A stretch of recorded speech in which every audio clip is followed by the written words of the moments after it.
Кама тамағының көбіші Затона бестесінде Туфан Миннуллин исеміндегі 4-ші Бүтін Россия драматурглар семинары озды. Әлігі шараны 2 елға бір тапқыр Татарстан язушылар бірлігі ештірі. Туфан Миннуллиннің туған яғы Кама тамағының матур табиғат қышағында драматурглар фикірлерін Ләлә Зайнуллинді тыңлап қайтты. Бик күп әсәрләре Татарстан Республикасында ойналған. Менә ниһаять 4-нче семинар Туфан аганың туган ягына кайтты. Семинар флагын быел Туфан Миңнуллинның кызы Әлфия Миңнуллина һәм Данил Салихов күтәрде. Ул әлеге семинарның идея авторы һәм аңа нигез салучы.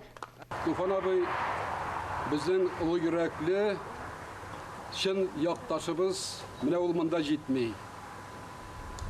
Урыны җәннәттә булсын. Бик зур эшләр эшләп калдырды. Туфан Миңнуллинны күз алдына китергәч, бер фикер туа, начар язарга ярамый. Шарага Татарстаннан гына түгел, Мәскәүдән һәм Башкортстаннан да катнашучылар килгән.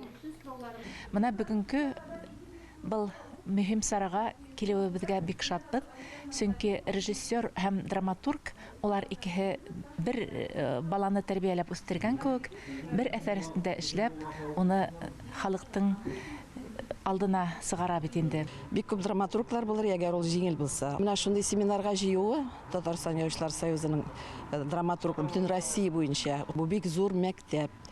Табигать кышагында яшь һәм инде күптән язучы драматургларның унлап пьесасы укылды. Бу семинарга үземнең соңгы елда язылган пьесамны тәкъдим иттем. Икенчедән мин үзем Чаллы татар театрында әдәби бүлекне җитәклим һәм иң авырткан җир менә шушы иң уңышлы әйбәт пьесаны сайлау. Шуңа биредә катнашу, менә шушындый пьеса табылмас микән дигән бер сорауга җавап эзләүдә әле ул. Халык милли драматургия булганда тамашаларга яратып йөри. Драматургларның әсәрләрен Татарстан һәм Башкортстан Республикасы театры режиссерлары тыңлады. Шулай эш алып барылса, драматургның киләсәге булачак. Мин дә Башкортстанда шундай эшләр алып барырга тырышам. Бездә драматурглар Татарстанда да булар. Менә театрларда барырга, театрларны җитәкләргә, театрларны күтәрергә ниндидер көч кирәк. Кеш каян алырга була? Бары тик драматурглардан гына алырга була. Бу шара тәҗрибәле язучылар белән аралашу өчен мөмкинлектә. Монда иң кызыгы миңа калса, аның бергә утырып автор үзе әсәрләрен укый.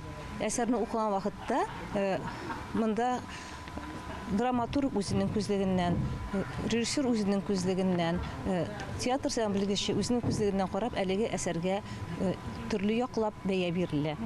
Яңа әсәрләр языла икән, димәк, татар драматургиясенең киләчәге бар. Шөкер, Туфан аганың эше дәвам ителә.